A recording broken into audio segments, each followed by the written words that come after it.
On the 12th of December 2019, it was confirmed that the second Matchstone Racing Holden Commodore of the 2020 season will be driven by 2 drivers across the season. I don't know why the articles described it as though it isn't allowed within the rules, because the rules don't have such limitations. In fact, the shared car model has historical precedents. New things are happening all the time in our category, but this isn't one of them. The way that it is structured is specific, implying that it is a new way of doing things, but we can't be sure that earlier examples were any different. In this video, I will go back through the historical examples of the shared car model, work out whether MSR's approach is better. In 2006, Fabian Coulthard, Alan Gurr and Stephen Ellery shared the number 39 Holden Commodore entered by Morris Motorsport. The car didn't seem capable of giving the 3 drivers a good opportunity to demonstrate their abilities. Of 31 cars in the field, Ellery's best qualifying result was 24th at Darwin, Gurr's 23rd at Adelaide, and Coulthard's 22nd at Winton. Best race results in the 39 were 15th at Darwin for Ellery in the reverse grid race, 7th at Oran Park for Coulthard in the reverse grid race, and 17th at Barbagallo in Queensland for Gurr. By those results, it seems as though the car could gain positions, but wasn't capable of breaking the top 10. Alan Gurr was picked to drive the number 26 Britek car full-time for 2007. Ellery was kept as Morris's co-driver for 2007, and so didn't secure a full-time drive. But he had been a full-time driver in the years before, and so teams may have been less interested in signing him. Coulthard's performances won him the seat full-time for 2007, but it was the same car. He ended up leaving the team mid-year and was fortunate to get a full-time seat in a good car for 2008. In 2006, Britek Motorsport ran its number 26 car with 2 drivers. Tony Ricciardello drove the number 26 in 5 rounds, and Jose Fernandez driving in 9. In a field of 31 cars, neither driver could qualify further than 29th, with that position being the best for each of them. Aside from Fernandez's 13th at Adelaide, the car's best race result was 16th at Bathurst with the car shared by both drivers. It is likely that the 2 of them were able to come up with something better than it normally was, but were both too inexperienced to make it do well at any stage afterwards. Neither driver secured a 2007 drive. It was 10 years since we last saw a car driven by multiple drivers as the original intention of that car's racing season. Since 2009, there have been many driver replacements and substitutes, but that's different to making the decision prior to seeing the car hit the track with any driver at the wheel. Before the 2020 season, the question was, will Matchstone Racing's number 34 SuperLite entry provide these young guns with the opportunity that they need to show their potential in the championship? The key here is the AAA Technical Alliance. The 3 examples that I have provided were not seats that could put any driver in the top 10. Going into the first round at Adelaide, I assumed that MSR would have an equally competitive car as they did with Todd Hazelwood in 2019, but I was wrong. Sure, the cars are both probably 2019 spec AAA built Commodores, but most of the field is made up of 2020 spec cars. We've seen in the past, one example being the decline of Tino Autosports, that teams need to have the latest AAA parts to keep up with the field. Team 18 managed to do it, but maybe they're better funded than MSR. Over the course of the season, I hoped that they would have made improvements, but the real improvements were in the drivers rather than in the cars. Naturally, Goddard and Kostecki improved to be capable of knocking on the door of the top 15, but were still regulars in those last 2 rows of the grid. It was probably where the car naturally sat in the pecking order. With a AAA built Commodore for technical assistance, the level of which is unclear as there are variations on how it can work, the potential is there for a top 10 capable car. With that in mind, the drivers are the biggest factor into the results if we assume that the car is current spec AAA. Zane Goddard was very impressive in Super 2, with a respectable top 15 championship result for Brad Trans Racing in his rookie season. He then followed it up with a possible championship for MW Motorsport in 2019, but the pole positions and podiums that he scored early in the year were not a sign of things to come. He didn't win from those poles, and he didn't improve his driving capabilities later in the season to make up for the lack of speed. But KO doesn't show Super 2 races, and so I have no idea what went wrong for him. The other driver is Jake Kostecki, which I think we all found quite surprising. When we think about the Kostekis, we think of them crashing into each other at Bathurst. And when we think of the Kostekis that are decent race car drivers, we think of Kurt and Brody, who both had a shot at the Super 2 Championship in 2019. Jake was surprisingly impressive in 2019 and didn't have the opportunity to show what a complete year of his improved performance would have looked like. If anything, he raced well in 2019. The unfortunate incident with Michael Caruso at the Sandown 500 was a case of not giving enough race room at an unforgiving racetrack. Jake's improvement for 2019 could be a result of his work with Paul Morris, a former Supercars driver, team owner, and mentor for young drivers.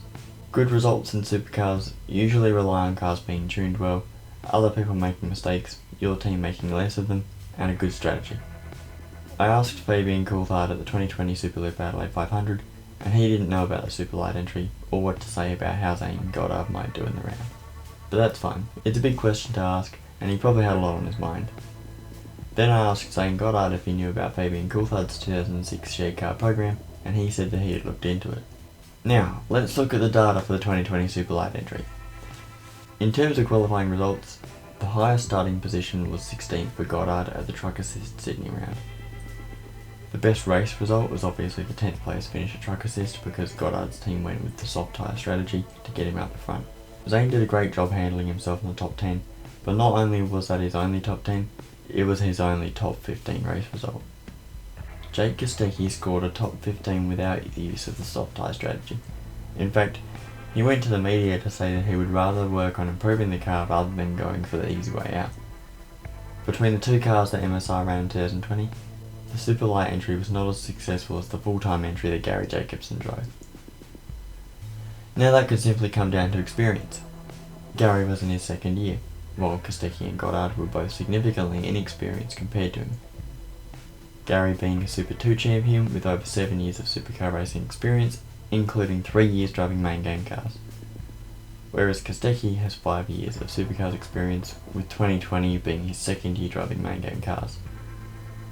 Goddard is much fresher, but has experience from driving open wheelers in Europe. He has 2 years of supercars experience, and 2020 was his first year driving main game cars.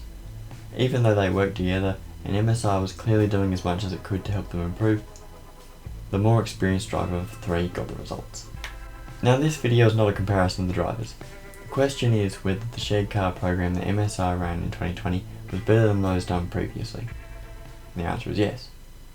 In 16 out of 31, 51% of the races, the PMM shared car finished on the lead lap. In 5, 16%, the Britek car finished on the lead lap. In 2020, the MSI SuperLite entry finished 20 out of 27, 74% races on the lead lap. The MSI car was more competitive against rivals than the PMM and Britek entries. MSI competes in a smaller field of 24 cars, while PMM and Britek competed amongst 30. MSI was also a SuperLite customer, while PMM and Britek were on their own. I won't try to analyse exactly how competitive each team was, that can be a separate video. For now, let's just agree that the MSI entry was more competitive. It was also well organised, as out of the 3 programs, the PMM entry had 5 different drivers, and only 2 of them were part of the original plan. Even though Britek was not very competitive, at least it stuck to its plans. The only exception was when Mark Porter drove his Hydrolink Holden Commodore under the Britek licence at Pukekohe. I'm a bit disappointed that we aren't seeing more SuperLite entries in 2021. MSI aren't doing it, and so it looks like it's going to go down as another dumb debate in Supercars history. The idea that letting the part-timers combine for Bathurst gives them an unfair advantage. But you don't see any of those complaining teams putting together a similar program, so they're just jealous that they don't have the opportunity. From what I've learned from working on this video, the shared driver programs that have been run in recent history don't seem to have a big negative effect on the results that can be achieved. Sure, we've never seen the driver jump into a car and get a podium. I'll probably eat my words later. Since 2017, we've seen some great drivers step down from full-time competition and join teams as co-drivers, and I can't help but feel that some teams could have run some of those drivers as a SuperLite entry. Imagine Michael Caruso and James Moffat sharing a car in a season. Honestly, I was hoping we'd see Lee Holdsworth in some kind of part-time program with Tickford. It's a missed opportunity for sponsors and the people involved in these programs, especially new teams like Blanchard Racing Team, that could have really milked some experienced drivers and boosted the development of their team just by having some more experienced heads around. It's like what Team 18 were going to do in 2020 with Stephen Richards as the relationship manager. It's 25 years experience added on to 20 each from Phil Keith and Steve Henderson. Then about 16 years from Mark Winterbottom. Then again, there's that comment that Erebus recruit George Collins made about young drivers versus old. The older drivers have preconceived ideas about what works and what doesn't, which potentially makes it difficult to think outside the box for teams of experienced operators.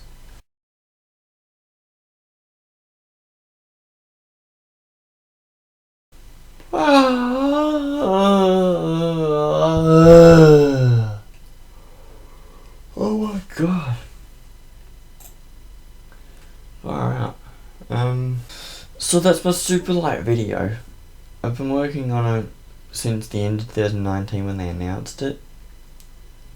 I just think that the SuperLite's got a lot to offer. It's a very exciting sort of thing that they're doing. And it's disappointing. I already said it before, but it's just disappointing that there's nothing cool being done with it. They're just like, oh yeah, we're just gonna do this. And as a side note, yeah, when the SuperLite entry first was announced, they were banging on about how, it's never been done before, it's unprecedented. And I'm thinking, that's just not true. That's just not true. And then, when they announced that they're putting Aaron Seaton in for Super 2, they're like, we're back in Super 2, we haven't been in Super 2 since we won the 2017 championship. And I'm thinking, ask Bryce Forward, ask Ashley Walsh, and they'll say nope, they were definitely in Super 2 the last 2 years. Only 2020 they weren't, and that was because they were working on the SuperLite stuff, the expansion to 2 cars, understandable. And then now they're coming back because they're able to do that, they're expanding, they're a growing team, lots of good stuff's happening around them. So let me know what you think of the SuperLite entry. Let me know what you think of what I've done with this video. Maybe I've made it poorly or something. It's been a long time making this video and I'm sick of it already. So yeah, enjoy. Bye bye.